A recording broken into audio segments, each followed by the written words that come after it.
Gente, boa noite a todos. Mais uma noite que estamos aqui reunidos para estudar, dar continuidade ao estudo da obra Libertação. Hoje nós estamos no capítulo 11, chamado Valiosa Experiência, né, dessa obra aí, que é a sexta obra da vida no mundo espiritual, né, do nosso irmão André Luiz, pela psicografia de Chico Xavier. Agradecendo ao Centro Espírita Fé, Esperança e Caridade pela oportunidade de estudo sempre, pois sem estudo, né, nessa escola que nós estamos, não faz sentido. Hoje, né, nós vamos dar continuidade ao que nós vimos no estudo anterior, né, no capítulo anterior, em que nós acompanhamos a Margarida, né, que estava acamada e que precisou do atendimento de um psiquiatra. E o seu psiquiatra, acompanhado do ex-enfermeiro Maurício, né, se vocês se lembram bem, ele aconselhou Gabriel, o esposo de Margarida, a levá-la a um centro espírita. Por que ele aconselhou? Porque ele foi intuído pelo enfermeiro Maurício, desencarnado, que havia sido enfermeiro, né, desse médico no plano material. E então Maurício teve esta intuição, né, de que a Margarida necessitaria, né, a intuição, na verdade, porque Maurício sabia do que estava acontecendo, né, no plano espiritual com Margarida. E aí o médico, meio a contragosto, sem entender direito por quê, ele acaba fazendo essa sugestão a Gabriel. E aí nós vamos ver que Gabriel acata, né, esta intuição, vamos dizer assim, né, do médico. E também no capítulo anterior nós vimos a questão da invigilância, né? Nós vimos a questão da família do Saldanha, todo aquele sofrimento pelo qual Saldanha passou, né? Desencarnando, deixando a esposa, o filho, que depois vem a ser internado no asilo por conta de um crime que ele não cometeu, né? Toda aquela coisa triste que aconteceu na vida do Saldanha e que o levou a se tornar um espírito muito revoltado contra o pai de Margarida. E nesse momento ele está, né, obsediando Margarida devido a este ódio, né, que ele carregou, que ele tem pelo pai de Margarida. E também nós vimos a questão da família do psiquiatra, que não tem um relacionamento saudável, né? O psiquiatra não tem um relacionamento saudável com os filhos, porque ele está aí no segundo casamento e a primeira esposa, já desencarnada, permanece imantada à casa pela questão do apego, e ali ela vai provocando uma série de distúrbios dentro da família, que já é desunida e ainda vai piorando. Então nós vimos a questão da importância de estar vigilante, né? Para nos prevenir na questão das nossas imperfeições, das nossas falhas. Tudo é a partir de nós, sempre na primeira pessoa. Tudo é a partir de nós. Nós é que temos que nos prevenir, nós é que temos que nos precatar das nossas imperfeições, estarmos sempre observando. Eu sou apegado, eu sou uma pessoa propensa a sentir raiva, ódio. No caso do Saldanha, ele mesmo disse que ele era, né, que enquanto encarnado, ele era revoltado pela situação financeira de pobreza em que ele vivia. Então você percebe aí que a pessoa já tem uma tendência ao rancor, né? E se nós temos essa tendência ao rancor, nós temos que nos prevenir, né? Porque é um lixo que a gente carrega com a gente. Todas essas imperfeições e falhas que nós temos são lixo, que vão pesando no nosso espírito. Tem esse aviso também que foi nos dado, né, no mês passado, né, no estudo passado, vigiar as nossas fraquezas que nos prendem à retaguarda espiritual. induzindo-nos a ações menos edificantes que nos dificultam a marcha evolutiva. Então, essas fraquezas que nós temos, né, esses desejos que a gente fala assim, eu sou um ser humano, né? A gente se justifica dizendo que é humano, que é assim mesmo, mas são fraquezas que não são possíveis de corrigir. Nós podemos corrigir essas fraquezas, basta que a gente observe, enxergue que a gente tem essa tendência, e aí a gente vai, a partir do momento em que a gente enxerga, é mais fácil de corrigir, porque enquanto as pessoas apontarem na gente, nós não vamos acreditar. E aí nós vamos já para o estudo do capítulo, né, deste capítulo em que nós estamos, né? O capítulo já se inicia com os preparativos de Gabriel para levar Margarida a um professor psiquista. Ele não procurou um centro espírita, ele procurou um profissional que era conhecido por ser um grande psiquista, né, muito famoso pelas habilidades. E mesmo a contragosto, a equipe dos benfeitores vão acompanhar, né, esse momento, né, na experiência carnal de Margarida e de Gabriel. A equipe de benfeitores tentou dissuadir Gabriel desse pensamento de levar Margarida naquele lugar, porém, não conseguiu. E aí, Gubbio faz uma observação, né, que fazer psiquismo é atividade comum, tão comum quanto qualquer outra. O essencial é desenvolver trabalho santificante. Se o detentor de tão grandes bens não se acha interessado em gastar os recursos de que dispõe a favor da felicidade dos semelhantes, o conhecimento e o dinheiro apenas lhe agravarão os compromissos no egoísmo praticado, na distração inoperante ou na perda lamentável de tempo. Então, já abrindo o capítulo ali, nos primeiros parágrafos, a gente já vê uma coisa. O tema daquele capítulo vai ser o quê? A mediunidade, o exercício da mediunidade. Porque Margarida vai visitar, não diz lá que ela vai visitar um médium, ela vai visitar um psiquista. E aí, é importante a gente fazer algumas distinções. A distinção que eu gostaria de fazer é a questão de o que é espiritualista e o que é psiquismo, tá? Então, olha, espiritualista é aquele ou aquela cuja doutrina é oposta ao materialismo. Então, olha, nós que somos espíritas, nós somos espiritualistas, porque nós nos opomos ao materialismo. Todas as religiões, necessariamente, estão baseadas no espiritualismo. Quem crê haver entre nós outra coisa além da matéria é espiritualista, o que não implica na crença nos espíritos e nas suas manifestações. Então, olha um exemplo aqui de espiritualista. Todo espírita, adepto da doutrina espírita, é necessariamente espiritualista, mas nem todo espiritualista é espírita. Então, eu acredito que não seja difícil para compreendermos o que se diz aqui.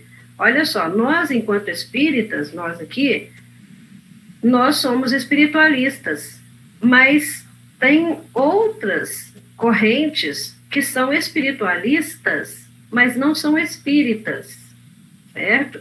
Não vou ficar aqui nomeando essas outras correntes, tá? É interessante que vocês possam pensar, né, possam refletir a respeito de outras correntes que são espiritualistas, mas não são espíritas, certo? E aí, o que é psiquismo? Psiquismo vem de psique, quer dizer alma. Psiquista é aquele que lida com assuntos relacionados à alma.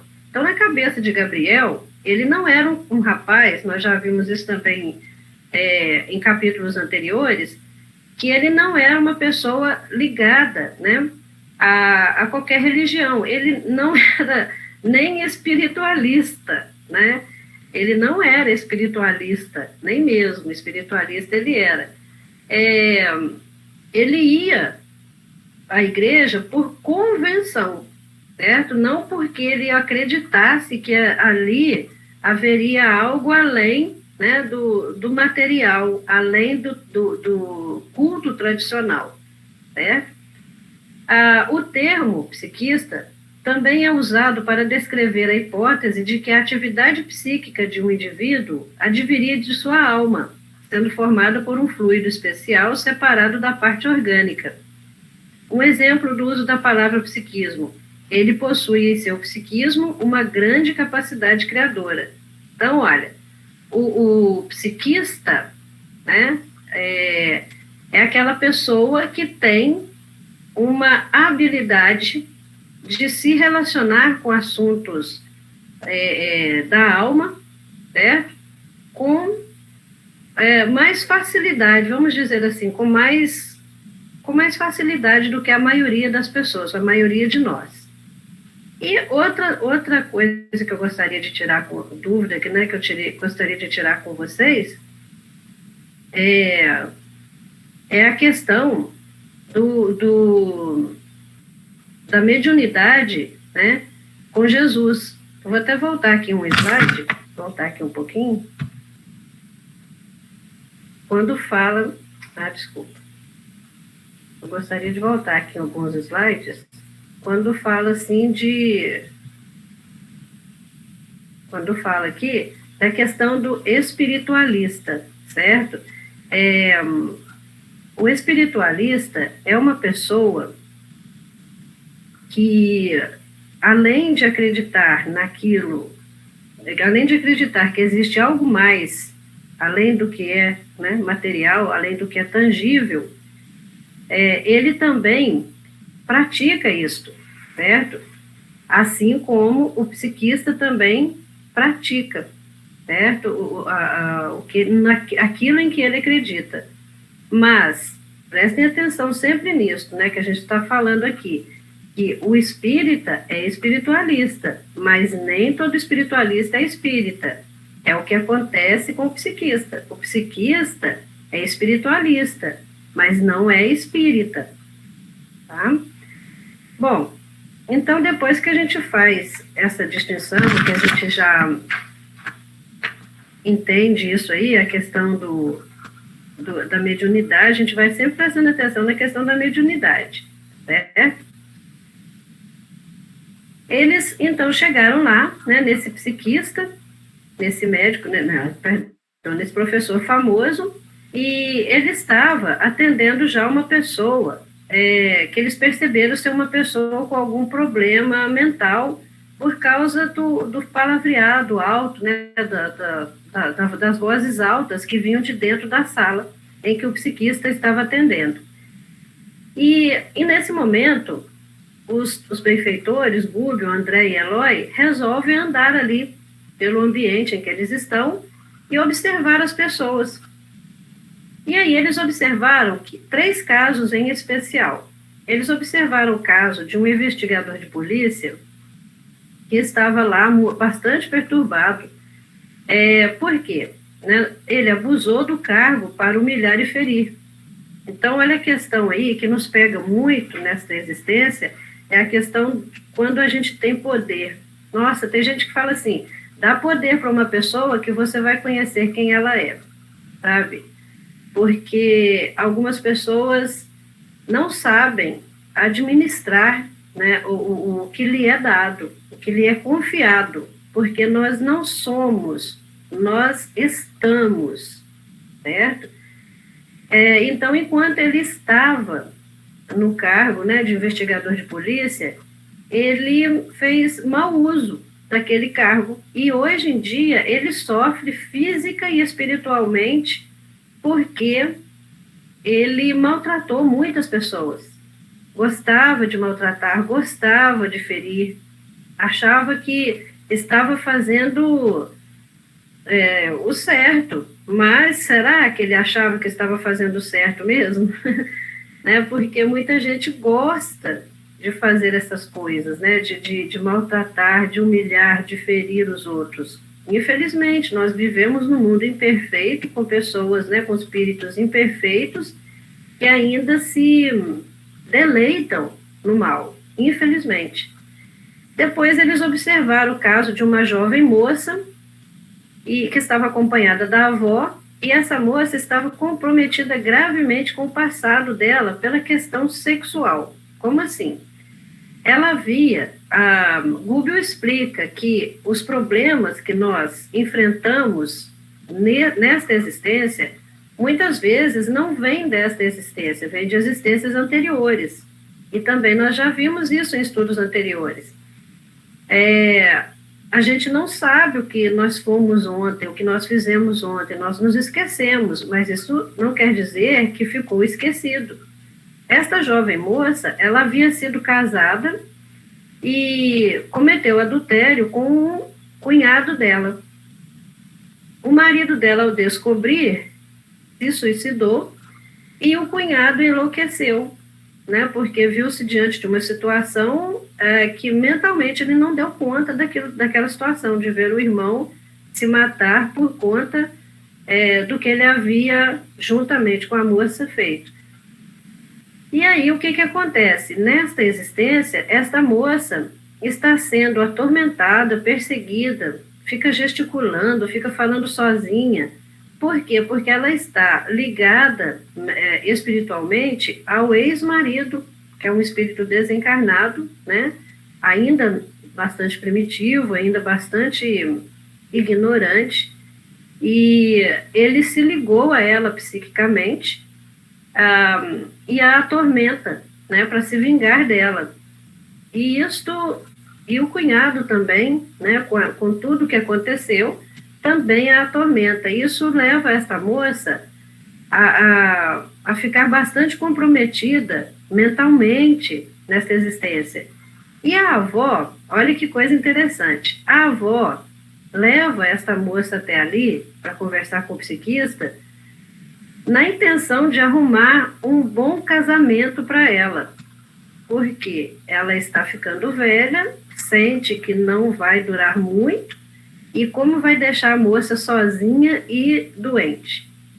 Então, olha só o que nós vemos, né? A gente vê assim que essas pessoas estão ali de uma forma, de alguma forma, se enganando, né? Procurando perdão, né, para o poder mal exercido, procurando casamento, né, saber se vai casar, se posso arrumar um bom casamento. E agora apareceu um outro caso que eles observaram também, de um administrador de serviços públicos que luta desassombrado, ou seja, sem medo, por reajustar a concepção de funcionários relapsos, mas sem as armas do amor na própria defensiva. Então, o que ele sofre aqui pela arrogância? Olha que interessante a história desse senhor. Vamos dizer assim, ele é um chefe, né, um administrador de um serviço público, ele é um chefe de uma repartição pública. E, infelizmente, nós vemos no nosso país uma questão que já chega a ser, infelizmente, até cultural, de que quando você se torna funcionário público, você não se importa de trabalhar, né? Você pendura o casaco lá na cadeira e sai. A gente já viu essas histórias há muito tempo. Mas, infelizmente, ainda é parte da nossa realidade. A maioria, infelizmente, de funcionários que deveriam estar ali trabalhando com afinco para melhorar a questão do povo, né, são relapsos nas suas funções, não cumprem de acordo, né, como deveriam cumprir suas funções. E ele luta para que esses servidores façam o serviço deles como eles têm que fazer. Ele não está errado, porém ele peca por uma coisa, ele não corrige as pessoas com amor, ele corrige com arrogância, sabe? Então, isso para ele foi muito ruim, porque ele foi angariando ódio. As pessoas vão tomando raiva de quem trabalha. Gente, isso é muito comum, infelizmente, no serviço público. A gente vê as pessoas que trabalham serem taxadas de puxa-saco, de que estão de olho em alguma promoção, né? Mas quem sabe das pessoas, né? É Deus. É Deus que sabe o que realmente está acontecendo ali, né? O que se a pessoa está trabalhando com alguma intenção ou se ela simplesmente está cumprindo a sua função da melhor maneira que ela acredita. E ele acreditava que era a melhor maneira. Porém, não era. Ele deveria não ser arrogante. Ele poderia chamar a atenção dos funcionários, ele poderia corrigir os funcionários, mas com a pitada do amor, né? E, infelizmente, ele não fazia isso, né? Então, esses casos, eles foram vendo esses casos acontecendo por ali, e aí você vê, assim, que por que as pessoas estão ali procurando, né? Então, durante estas observações, olhando aqueles casos que estavam ali presentes no salão, né, esperando o atendimento do psiquista, os benfeitores se depararam com um espírito que André Luiz, no princípio, achou que se tratava de um espírito perturbado, né, como a maioria, como aquela falange de espíritos perturbados que estavam ali. Mas, para alegre surpresa dele, não era. Ele não era um espírito perturbado.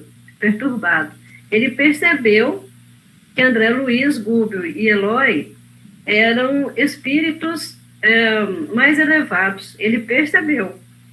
Então, essa percepção mostrou que ele não era tão ignorante quanto os outros espíritos que estavam ali. E aí, ele diz, né, ele conversa, ele dirige a palavra a Gúbio e aos outros dois, né, André e Eloy, dizendo que ele está ali em defesa de um amigo que foi procurar ajuda, que era exatamente este administrador de serviços públicos, né?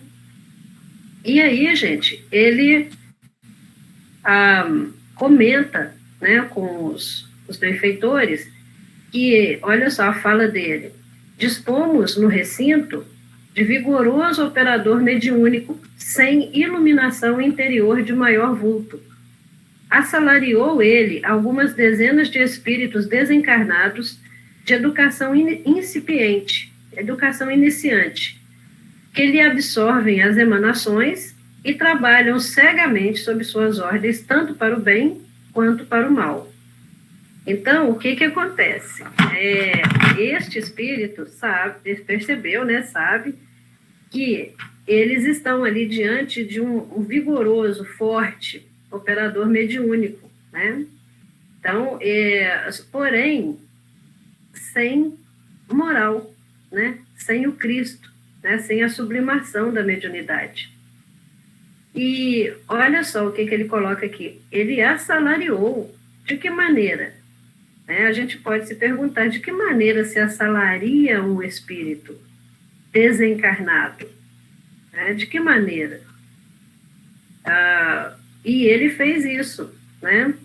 Ou seja, ele se comprometeu com estes espíritos desencarnados, né? E estes espíritos se aproveitam dele, e se aproveitam desse médium, né?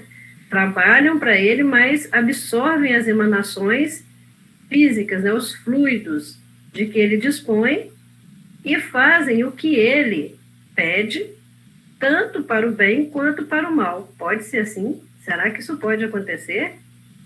Vamos continuar observando aqui o que acontece. Por quê? Quando, depois deles terem sido informados, né, sobre esse espírito aí, desse espírito sobre esse médium, eles voltam para junto de Saldanha e são informados, né, que o Saldanha, todo se achando, né, achando que ele era muito inteligente, muito esperto, ele diz que resolveu, né, solicitar a neutralidade dos servos espirituais do professor para o caso de Margarida. Então, ele solicita que esses espíritos não ajudem o professor a resolver a questão de Margarida, certo? Que fiquem neutros. E aí, o que acontece? Para que esses espíritos façam isso, é um toma lá da cá.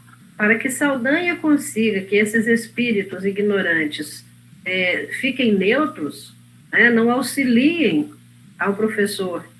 No caso de Margarida, ele oferece para eles uma recompensa numa colônia espiritual não muito distante dali. É daquela cidade estranha, de onde os benfeitores vieram. Então, naquela colônia lá, estes espíritos iriam receber uma remuneração nos cortiços, nos antros, né, sexuais, de bebida e de outras coisas mais. Bom, é claro que os espíritos inferiores aceitaram, né? E aí olha o que acontece. Saldanha, com fina sagacidade, asseverou que era necessário evitar a piedade do médium, a primeira vez que chama ele de médium, e confundir-lhe as observações através de todos os recursos possíveis. Bom, quando isso acontece, né, Saldanha pede lá para estes espíritos não intrometerem, né, serem neutros. O que acontece? Margarida já está entrando para o atendimento e este professor começou a combinar o preço. Olha só, gente, que coisa interessante. O professor pôs imediatamente a combinar o preço do trabalho de que se encarregaria, exigindo adiantadamente de Gabriel significativo pagamento, em espécie, em dinheiro. O intercâmbio ali entre as duas esferas se resumia a negócio tão comum quanto outro qualquer. Sem detença, reconheci que o médium se podia controlar, de algum modo, os espíritos que se alimentavam de seu esforço, era também facilmente controlado por eles. Então, olha só, o professor, neste instante em que Saldanha, né, se coloca ali como grande sabedor ali, pedindo para que os espíritos que auxiliavam o professor, né, esse médium, para ficarem neutros com relação ao problema de Margarida, neste exato momento, né, Margarida é chamada para entrar e antes de atendê-la, o professor colocou um preço, né, para fazer aquele ato que seria um ato de caridade, de amor. Ele colocou um preço sobre aquilo e ainda pediu um adiantamento. E um adiantamento bom, um adiantamento significativo, certo? Então, André Luiz percebe que aquilo ali era simplesmente algo assim, se tornou uma mercadoria, que a mediunidade ali se tornou uma mercadoria, certo? Não era algo feito pelo amor, pela caridade cristã. Olha o que o livro dos médiuns nos fala sobre isso. Vamos dar uma olhadinha aqui. Olha só, no capítulo 28, no item 307, do livro dos médiuns, nós temos essa orientação. Um médium dessa categoria, que desejasse explorar sua faculdade, poderia encontrar um espírito que o assistisse sem aversão. Mas ainda nesse caso há um inconveniente. O médium de efeitos físicos, como o de comunicações inteligentes, não recebeu essa faculdade para seu prazer. Ela lhe foi concedida sob a condição de que fizesse bom uso dela. Se ele se aproveitar, sua faculdade poderá lhe ser retirada ou tornar-se prejudicial a si, pois definitivamente os espíritos inferiores estão sob as ordens dos espíritos superiores. Os espíritos inferiores gostam de mistificar, mas não gostam de ser mistificados. Gostam de se divertir, não gostam que outros os explorem, nem de servir de comparsas para outros ganharem dinheiro, e mostram a todo instante que têm vontade própria, que agem como e quando bem lhes parece. Olha o perigo, né, da pessoa que coloca esta faculdade, a mediunidade, a serviço de si próprio, né, a serviço do dinheiro, né, do que é material, porque ele está lidando ali com espíritos inferiores, porque jamais um espírito superior se prestaria a um serviço desse, né? Ele está lidando com espíritos inferiores. E estes espíritos inferiores, como Kardec afirma, têm vontade própria e agem como e quando bem lhes parece. Ou seja, o médium pensa que está mistificando, mas ele está sendo mistificado. Ele pensa que ele está enganando. Na verdade, ele está sendo enganado. E, ainda além de tudo, ele está trazendo para si uma responsabilidade moral muito grande, né, que pode se tornar muito prejudicial para ele. Vamos ver agora, vamos prestar atenção na cena que vai se desenrolar diante da equipe, né, dessa equipe, no momento em que a Margarida está sendo atendida por esse psiquista. Antes disso, o Gúbio também nos avisa, olha, é importante, né, imperativo, muita capacidade de sublimação para quantos se consagram ao intercâmbio entre os dois mundos, porque se a virtude é transmissível, os males são epidêmicos. Eu me lembrei aqui da Claudinha, que é médica, da Solange, que eu falei assim, olha, é interessante isso aí, por quê, gente? Se a virtude é transmissível, eu pensei no Covid, né? Se a doença é transmissível, o mal que essa doença nos causa é da dimensão de uma epidemia, é imenso, né? Então, prestar muita atenção, porque quando a pessoa se consagra ao serviço da mediunidade, é imperativo, é de suma importância que ela tenha capacidade de elevar essa faculdade a Jesus, certo? Porque esse intercâmbio que é feito aí entre os dois mundos, quem sabe o que acontece são só os bons espíritos, né? Só Jesus que sabe aí a gravidade da situação. Aí Gúbio continua também nos informando, né, nos auxiliando aí, dizendo, não basta dessa maneira exteriorizar a força mental de que todos somos dotados e mobilizá-la. Então, isso não é só isso. É indispensável, acima de tudo, imprimir-lhe direção divina. É por esta razão que pugnamos pelo Espiritismo com Jesus, única fórmula de não nos perdermos em ruinosa aventura. Então, aqui ele está completando a fala de cima, né? Ele está explicando aqui a fala de cima dele, né? Que se o médium não tem essa capacidade de sublimação, ele não coloca nisso, nessa capacidade de sublimar, né, na direção divina, essa faculdade mediúnica, ele vai se perder. E pode levar muitos a se perderem também, né? Porque aqueles que não acreditam, né, não são adeptos da doutrina espírita, podem acreditar naquelas situações, né? E aí, gente, a cena, né, que se desenrola diante deles ali, André Luiz percebe que é uma cena de verdadeira sessão mediúnica, né? Por quê? Porque eles se veem diante de um homem, né, vigoroso, um homem forte, né, mediunicamente, e que chamado, né, pelos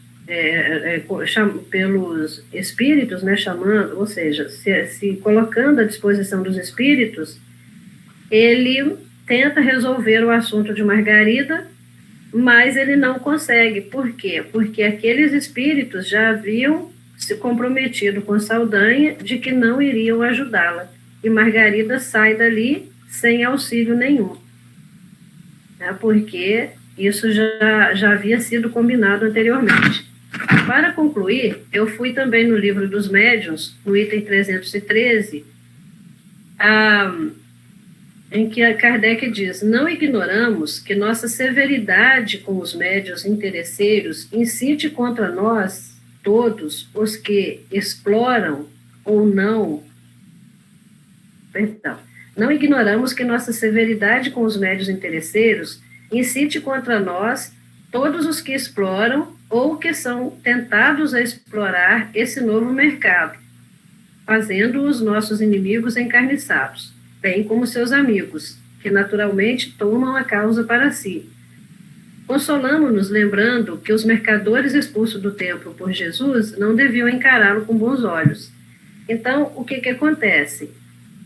Isso aqui já à época de Kardec, né? Havia essa questão aí dos médiuns interesseiros, né? Dos médiuns que exploravam as pessoas como se isso fosse, olha só, gente, um novo mercado, né? Como se isso fosse um novo empreendimento, né? A mediunidade, que é algo santo, né? Algo que deve ser praticado santamente. E as fraudes espíritas, né? Misturar o verdadeiro e o falso, quando se trata de fenômenos obtidos pela intervenção dos espíritos, é simplesmente uma infâmia, e haveria obliteração do senso moral do médium que acreditasse poder fazê-lo sem escrúpulos. Então, isso nós encontramos aí no livro dos médiuns também, no item 317. Pessoal, essa questão da mediunidade é muito séria, né? A gente percebeu aqui neste capítulo que Gabriel, o esposo de Margarida, foi muito infeliz ao levar Margarida nesse psiquista, né? Nesse médium, vamos chamá-lo agora de médium. Apesar de que a mim parece até algo injusto, né? Chamá-lo assim, porque médium, dentro da minha concepção, que sou espírita, é algo muito sério, é algo que deve ser praticado com o auxílio dos bons espíritos e com o desejo de auxiliar aqueles mais necessitados. E a gente vê, assim, o que acontece, né? Que muitas vezes pessoas se aproveitam dessa habilidade que ela possui para enganar, para mistificar. Mas nós temos como perceber. Nós temos. A primeira coisa, gente, olha, observe, né? Você entrou no ambiente e a primeira coisa que o psiquista fez, né, foi o quê? Combinar preço, sabe? Quando que nós vimos isso? Quando que Jesus nos deu esse exemplo? Nunca. Jesus nunca deu exemplo para a gente disso de colocar preço em qualquer coisa que ele fizesse. Ele fazia curas, né? Ele ajudava os enfermos e ele nunca cobrou um tostão. Ele mesmo diz nos evangelhos, né? Ele não tinha nem uma pedra onde repousar sua cabeça. Depois você observa que o psiquista não consegue ajudar Margarida, não porque até ele não quisesse, ele até sensibilizou-se com a situação dela, mas aqueles espíritos que estavam ao lado dele não aceitaram, e quando você vira o capítulo, né, você vai observar que foram até grosseiros com ele, algo que um bom espírito não faz, é ser grosseiro, é ser mal educado, né? Usar palavras menos gentis quando trata conosco, né? Conosco, né, seres humanos ainda em aprendizado, eles são muito gentis conosco. Então, meus amigos, a gente deve observar muito esta questão da mediunidade, observar sem ir acreditando imediatamente em qualquer coisa que a gente vê. Observe e eleve os pensamentos a Jesus sempre, se ali a gente encontra a presença dos bons espíritos ou não, e nós vamos saber, nós saberemos, né? Porque nós já temos essa vivência, né? Nós já temos obras que nos esclarecem sobre isso, e a necessidade aí de um médium, principalmente um médium, de estudar o livro dos médiuns é muito grande, porque ali eles vão encontrar um verdadeiro manual, né, se a gente pode dizer assim, de como utilizar essa habilidade tão abençoada para o bem de si mesmo e dos outros. Porque é muito interessante, quando a gente estuda, o estudo é primeiro para nós, É interessante isso, muito gostoso. Primeiro, ele nos auxilia. E quando a gente ajuda também, é algo muito interessante. Primeiro, eu que me sinto bem ajudando, né? É interessante a gente observar isso. Portanto, o bem que a gente faz para o outro, ele faz mais bem para a gente mesmo, no final das contas, né? Então, pensemos nisso.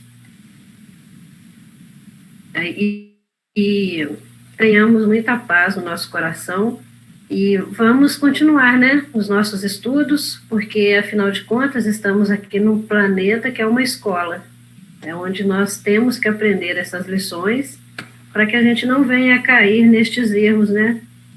Muito obrigada a todos pela paciência, pelo carinho, por terem ficado junto comigo até aqui.